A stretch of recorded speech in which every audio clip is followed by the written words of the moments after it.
Sorry, I just can't see that big. Hi, guys. Thank you for joining. This is Essence of Life, and today we're talking about life in Iran. I'm Amanda Armagast. And I'm Dr. Abbasi. Obviously, I'm Iranian, or what we call Persian.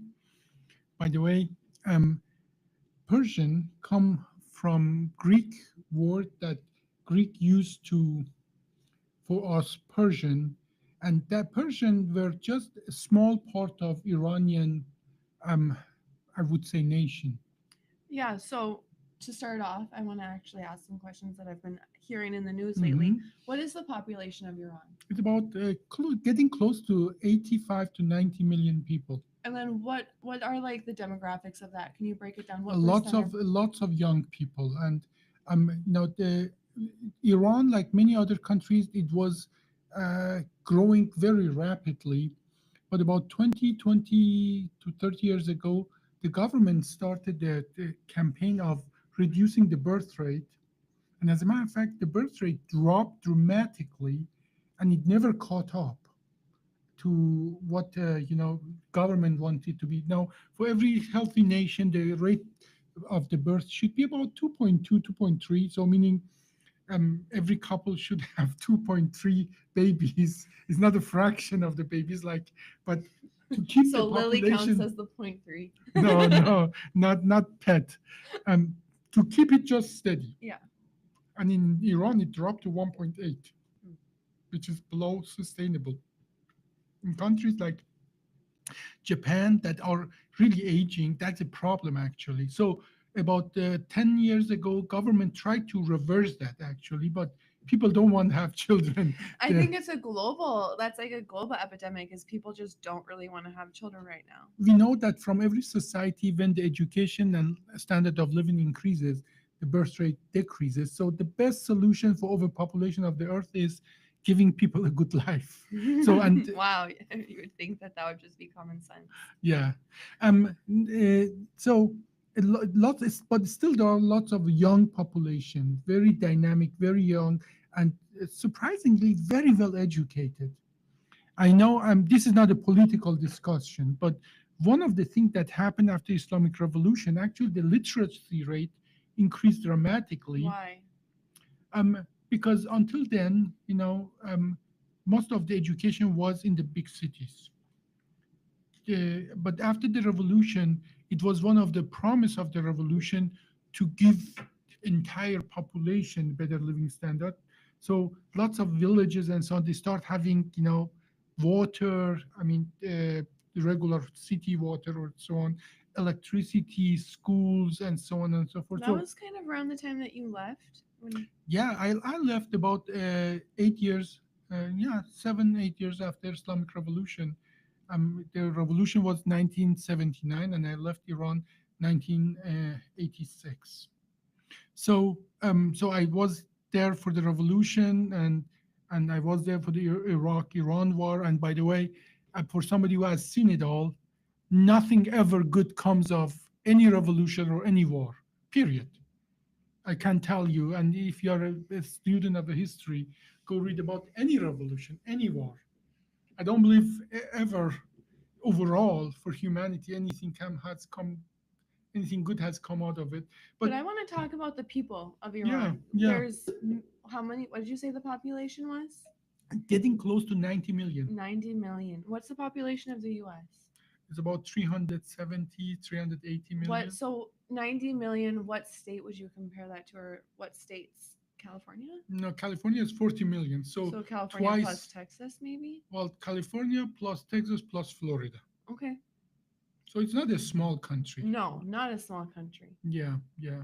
And but talking about these young people, one of the things that is very amazing is that there's a lots of educated people.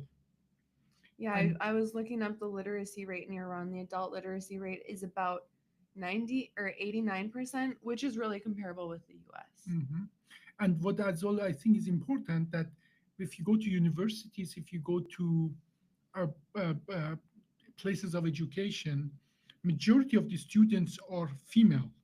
But there is a difference between like Iran and some other Islamic countries where, like in Pakistan, that people go to school. There's lots of female students, but then they go become housewives, not in Iran. In Iran, this woman, they go into science, they go in being a doctor, they go being very active in a social life and so on. Wasn't Iran in the news recently about some scientists, some women scientists? Well, actually, it was actually a meme on TikTok. I saw it that when Trump visited Saudi Arabia, the women were dancing the traditional dance, which is good. I mean, that the tradition. And some Iranian meme were making fun of that. Said, great, Saudi Arabia, a woman can now dance for foreigners. And then has a picture of Iranian scientist, female, also female, who made the first private satellite being sent to outer space. That was saying that, okay, you're progressive, you can Yeah, I dance, see. I but get it. our Yeah. our female, our woman send a satellite to outer space.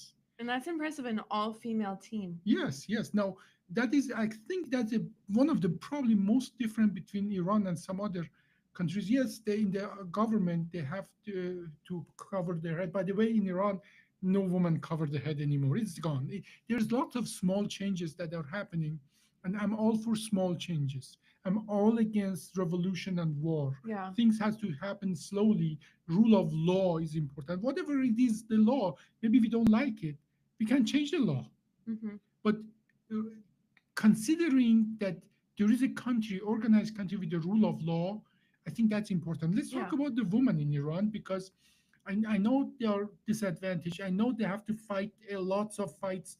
That's, I would say, no woman should fight that. But one of the things is that Iran was a very conservative country. When government, Islamic government came and separated like female, woman, man, school, and so on, and so on, lots of these conservative people say, okay, I don't have to be worried about my daughter being among bunch of horny men. So Which, they by did. the way, just I just want to throw this out there that when my sister went to college, my Mhm, sister went to an American military college, a huge one. mhm, The biggest message that was in a lot of these things that she was going to prepare for college was you need to protect yourself because you are going, most females at that college do get sexually assaulted. mhm. And it's, there's just a huge, so it's not just Iran, it's all over the world. But what with this conservative family, they felt their daughters are protected, so they let them go to university. So it was a huge boom of these females that they go to university, they get educated. And there is another thing, like before the revolution, we had male and female OBGYN doctors. After the revolution, only women could become OBGYN doctors.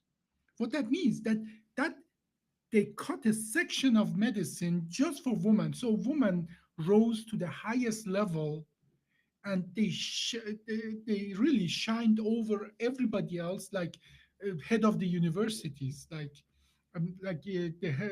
dean, the head of the University of Tehran, for I think 10, 15 years in a row was a woman. So certainly, we should give the woman the choice of covering their head or not, their It's their choice. choice. But considering if you talk really to educated, well Iranian women, their struggle is not covering their head or not. That is a minor thing. They want to have. If you let them choose, they have other priorities like economic Hmm. thing and so on, Opportunities. opportunities and so on. And by the way, since Masa Amini, that the uprising few years back, women just walking the way they want, they break the law, and government had decided not to enforce that law anymore. And in a year or two, that law will go away. But I prefer that there is a rule of law, and if there's a law that is not reflecting the soul spirit of the society and the time, is not the so-called zeitgeist, then we change the law, Right. and then we improve that in that direction. Now, these young people in Iran, they are very savvy. As a matter of fact, 20 years ago, or yeah, 20 years ago, my family in Iran told me, okay, you gotta get on this program, and so we can share we can share pictures and so on Facebook.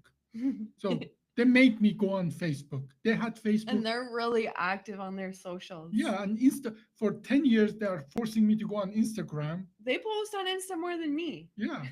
And then Sometimes when I see their posts, I feel like I should get on that level, start posting. yeah, and that is I think is a necessity of life for them to get the best thing they can get out of whatever is out there. Hmm. And like they got me on WhatsApp and Viber, other program and so on. I had the same experience working with Mojan. Hmm. I was working with this girl Mojan, and she lives in Iran, and so we were just working together remotely, I guess you could say. And she was so on top of things. She Hmm. was so professional. Every Friday, she would have like a well put together slideshow, and she would send it to us ahead of time. Be like, "Hey guys, I want you to prepare for our meeting on Friday. These are what you need to know ahead of time and everything." She was very organized, very professional. I actually admired her a lot for Yeah. that. And by the way, talking about that, we hope that Mojan family and all your families are safe and sound in Iran. We know we are going through hard times, Yeah. but that's not our conversation today. We want to talk about the people of Iran. Now, one of the things you notice about people of Iran is that they have the best heart of any folks I know. That's what I They was. do mean no harm to No. nobody. That's what I was going to say is I think as an American, one thing that you learn about Middle Eastern cultures is they're very welcoming. Very um like they just want to welcome their guests. They're very warm cultures. They give their best to their guests, Yeah. to the stranger. Yeah, compare it to European cultures. Yeah, in European culture, it's like um, well, this thing is not about putting other cultures No, down, no. but compared to other culture, Iranian they give always the best to their guests. They go way out of their way. They give. They actually, as a matter of fact, they make sure that strangers are more taken care of than their own people. And that's in a culture. Another thing I have noticed is that, and that reflects in the history of Iran, is that um, like imagine this is me. I was a young wild man, and we fought in Iran a lot in the school and so on. In Iran, you always, if you even if you totally want to fight somebody, you always want to the other one hit you first. Yeah. It is you. It is something that it's like a shame. Start hitting first, Hmm. and that reflects that in our Iranian history. For 400 years, Iran has never ever started a war. But they'll We have had defend many themselves. wars, but never ever in the 400 years we started a war. And that as well in a human interaction. If people want to fight, they come in your face and they Puff want the their other one chest. they want the other one to hit first. Yeah. Yeah. But then yeah, and as well, what I notice is that this the education, how it's valued. I know that some people think that in Islamic countries they don't let the girls to get education. That is for every Iranian culture, every Iranian parent, their daughters going to school, to university, achieving higher levels. That's the highest level of pride for a father when the daughter achieve the education and higher level of academic achievement and so on. It is I think at least for Iran, it's an absolutely wrong picture that maybe some Westerners have, that they limit their females, daughters, and so on to be just what we consider a typical female role in Right. Islamic countries. Not doesn't apply to Iran. I want to talk about the demographics, not age demographics, but just different demographics of Iran. So, even though Iran is in the Middle East, they're not Arabs. They're Yes. mostly Persian, but what else? Well, see, I cannot talk about that without going thousands, not millions, but thousands of years back. Okay.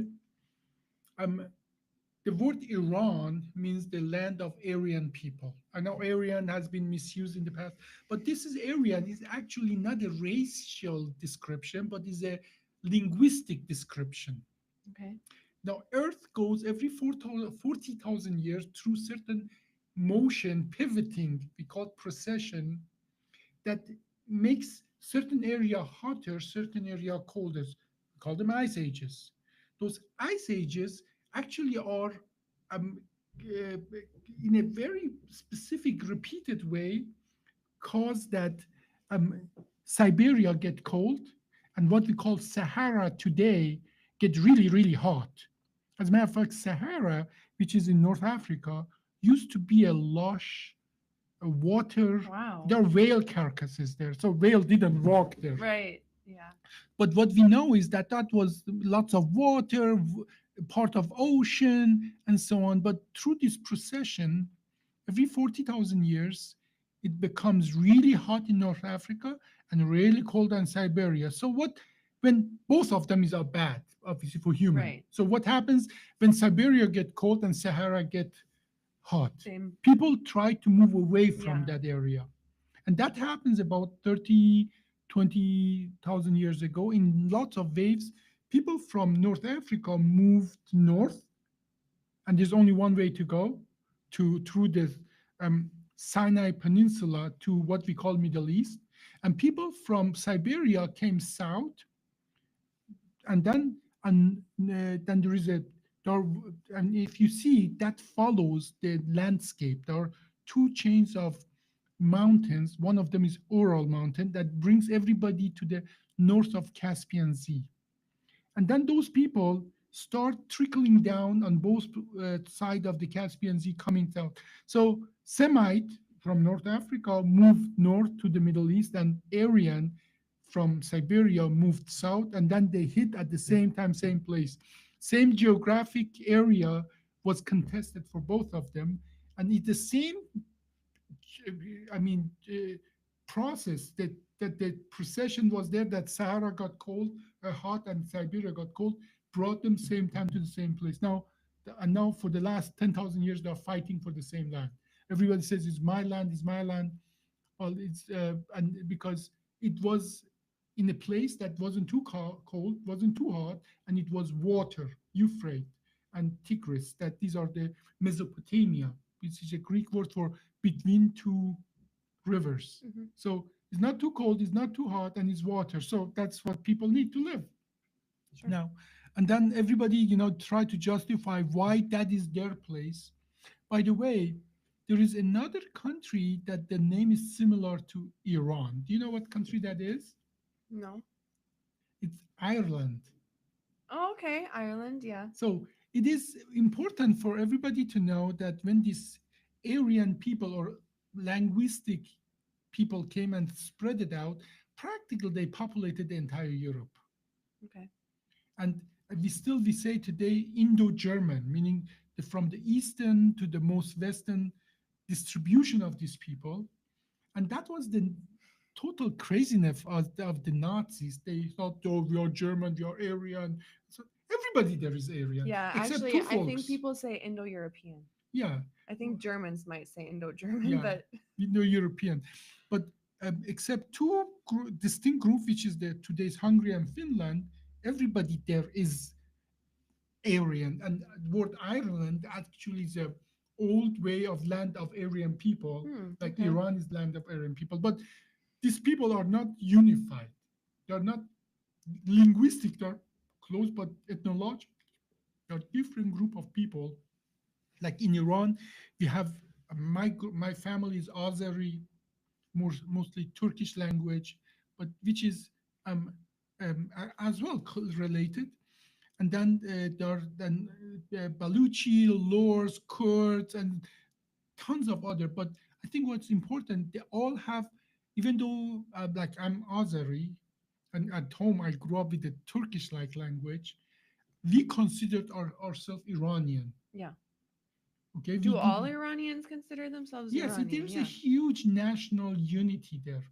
All these people, yes, we speak different language, but we are proud of our Iranian heritage. And that is a difference between Iran and some other countries around there. They are artificial. Hmm. Whereas Iran, in this way, has existed for 5,000 years.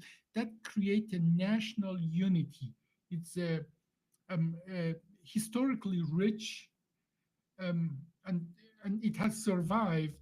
You cannot imagine all the things Iranian has survived, like We survived the Genghis Khan, where killed 90% of the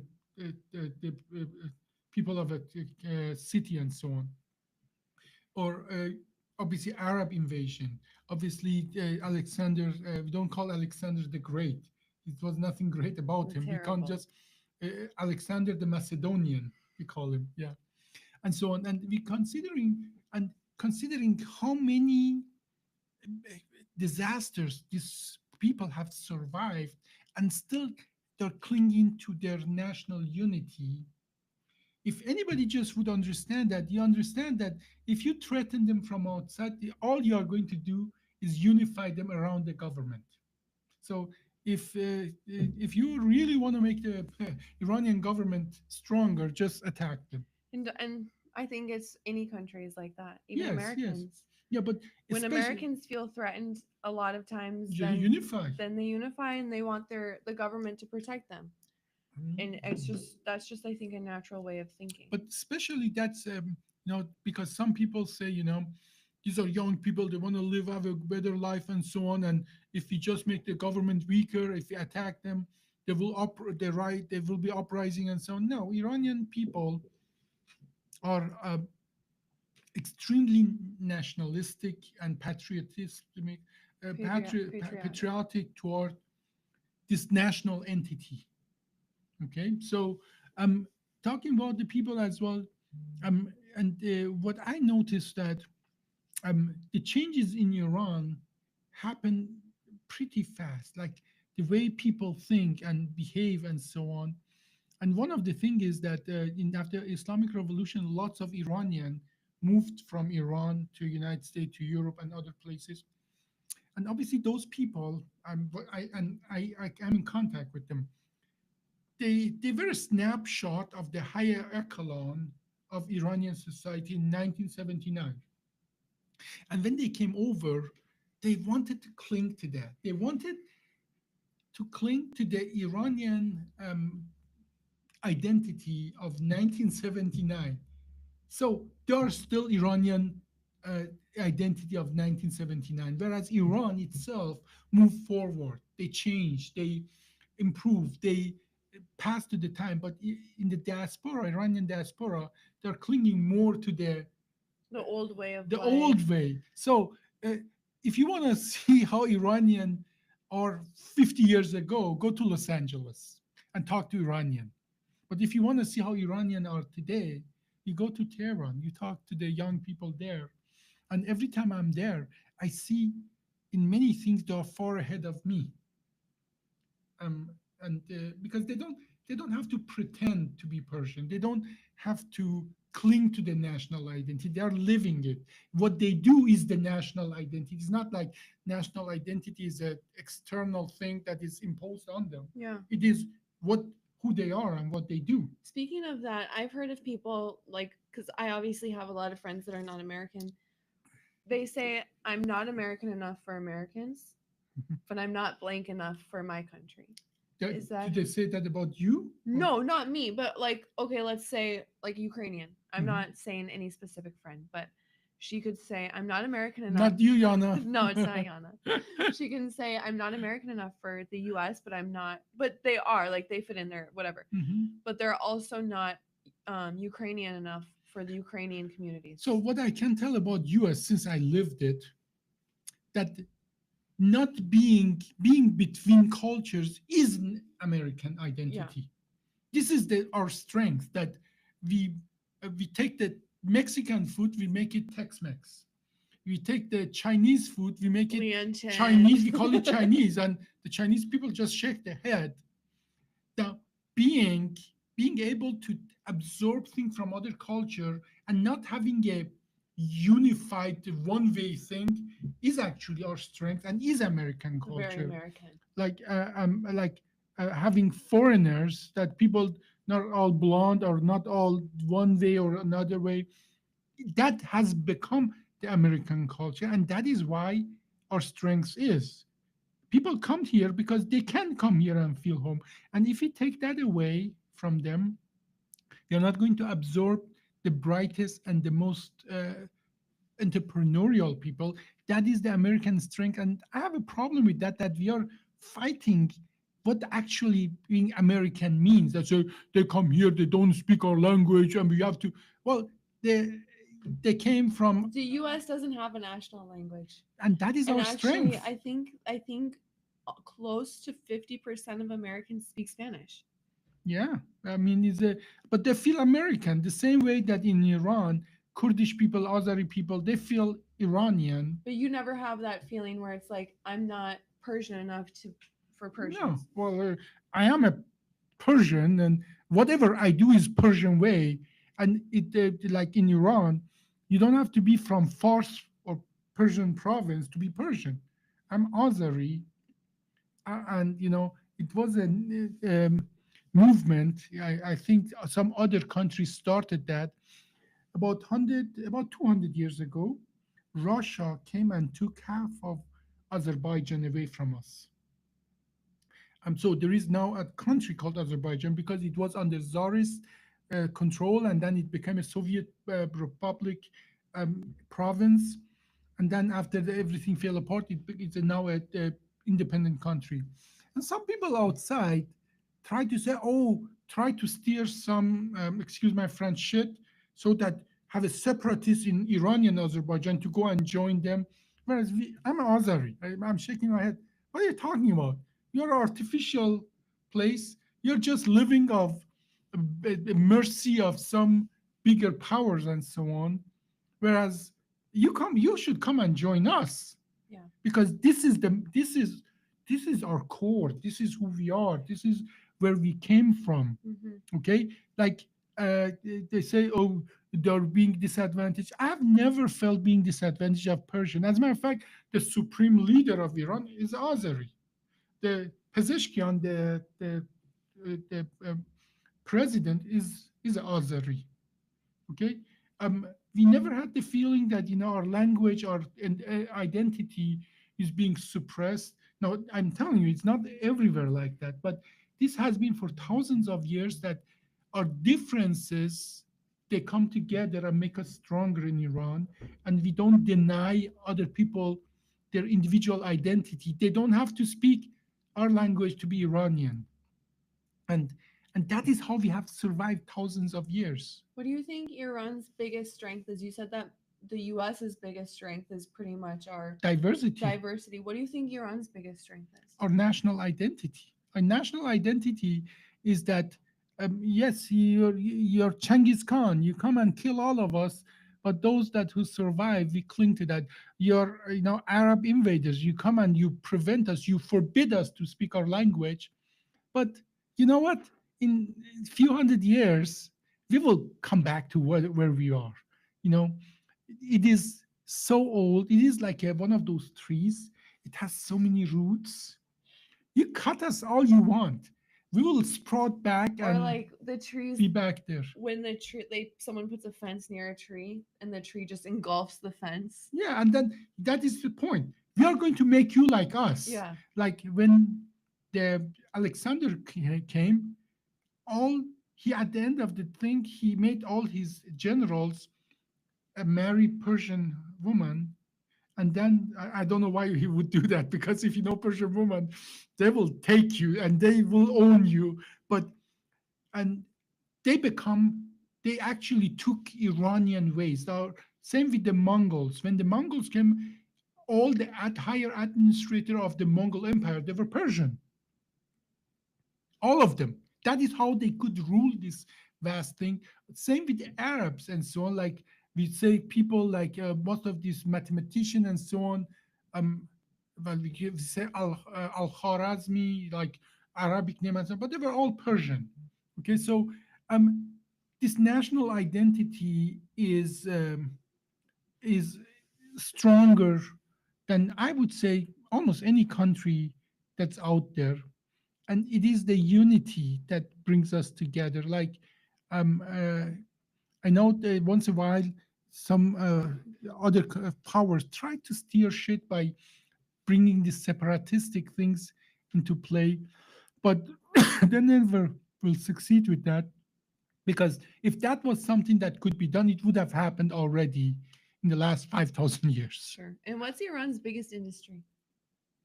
At this point, unfortunately, it's still gas and oil. Iran has the highest gas reserves, and I think third or second largest oil reserve on the planet. But Well, there that have been kind of explains why other like bigger powers are always trying to dismantle Iran or make it fall we apart. call it actually in the economy, they call it the curse of oil, meaning that if you look at all the countries in the world, those countries were empires like America, British Empire, French, and so on. If they have no interest there, they go become peaceful and prosperous. Those countries that have something that other people want, they become more dictatorial, less prosperous because how We're do you getting get attacked all the yeah, time. how do I come and get your stuff from Well, you? it's just like a dog or a I make you human. weak, I make you weak, I make you fight your neighbor. While you guys are fighting, I come and get what I want. Hmm. But And if I have no also, interest in you, a human who always has to defend themselves is going to become yeah, defensive. absolutely. And that's how lots of Iranians feel that, that we never have been let live our own lives. We have to just comply with some external powers, and that resentment is big. Still, I can tell you, if as an American you go to Iran, in no country you will be more welcome, more heartfelt acceptance than in Iranian families. They take you to their home, they give you their best food, they make sure you're safe. And make sure that when you leave the house, you can barely walk, probably because you're so It full. is important that you're taken care of. Keep you up all night talking. Yeah. Yeah, but I was actually okay. So take out oil and take out gas. What is because we talked a lot about the education in Iran. So what are people studying? Now, I would say, and that's obviously not this formal statistic, the third thing that Iran sent to the rest of the world is Iranian brains. People I get have a educated. statistic here actually. Oh, In STEM, women constitute 66% of med students and 70% of engineering grads. and unfortunately, the smartest of them, they go out of Iran. And that is really painful for me because I did the same thing. So I'm guilty as charged. Not that I'm saying that I'm the smartest, but many of these highly educated people, they leave the country and benefit other other places, especially United States. Iranian diaspora in the United States have the highest rate of university degrees and contribute most to the economy and so on, more than almost any other. But that does make sense to me Mhm, because if you live in a country that's mhm. constantly um like trying to be destabilized, your country has other things to worry about. They can't put as much money towards higher education or advancing technology like the US can. The US can really advance a lot of technology, so a lot of people feel like if they go to the US, they have better opportunities. Yes, people do come here for opportunity, as I did, Hmm. came here for opportunity, and that is why I think it is stability is the best thing to. Uh, in, about 20 years ago, we had a president, Khatami, that was talking about the wall of distrust. Okay. Um, there is a, I'm going to give you another example. For almost 200 years, France and Germany fought each other. They're neighbors. They fought each other very bloody, but they could never fight each other because young people in Germany, they know young people in France and vice versa. They know they're not each other's enemy. I think that is what's going on here right now. That a lot of people in the United States, um, they think, they have this picture that people in Iran, they hate us. Nothing is. I don't believe there's any society more pro-American society. And I'm talking about the government than Iranian culture, and you see it. If you visit, you see it. And I think that is the power of the social media. Yeah. you like in TikTok TikTok. is Yeah. yeah. Do you remember that helicopter? Yeah. That was a Bosnian or Serbian thing. And then you see some African, and you see the world is going to a good place where we know each other and we accept each other and we are not enemies anymore. Yeah. Now, certainly, certain group of people, their livelihood is depending on people fighting, and they're going to try to prevent us of becoming friends. But I'm optimistic in that. For all the things that I'm a pessimist, in that regard, I'm an optimist. Me too. And one thing that we've noticed, India in particular, is that a lot of times these highly educated young people leave their country, Hmm. go and learn, go and prosper in the US, Europe, Hmm. somewhere, and then go back to their country and bring these techniques to their country. And that I is very, very important. This reverse immigration, especially for China and India, has become a problem for US. Yeah, and I do feel like someday soon, maybe in the next 10 years or so, that that's going to start happening more in Iran. And I really hope that. And I have been trying to bring what I'm producing on the medical technology to Iran. And I was talking to somebody, another Persian guy, that was telling me, but what happened? And I say it didn't work. Then I will try it again. And if it doesn't happen, I try it again. So another thing about the Persian, you need to know we are very stubborn. We don't, Steadfast. well, stubborn. We are stubborn. We don't. Now you see, and eventually, we go so many times with our head through the wall that eventually the wall will give up. Well, thank you guys for watching. We talked about life in Iran. One thing I forgot to say, the reason I wanted to add to you, the reason I wanted to do this podcast is because I do want to make a separation between the government and the people. I think that that's really important And right now. that is very important. Yes. Thank you guys for watching. Today we talked about life in Iran. I'm Amanda Armagast. And I'm Dr. Abbasi for Essence. Have a good weekend.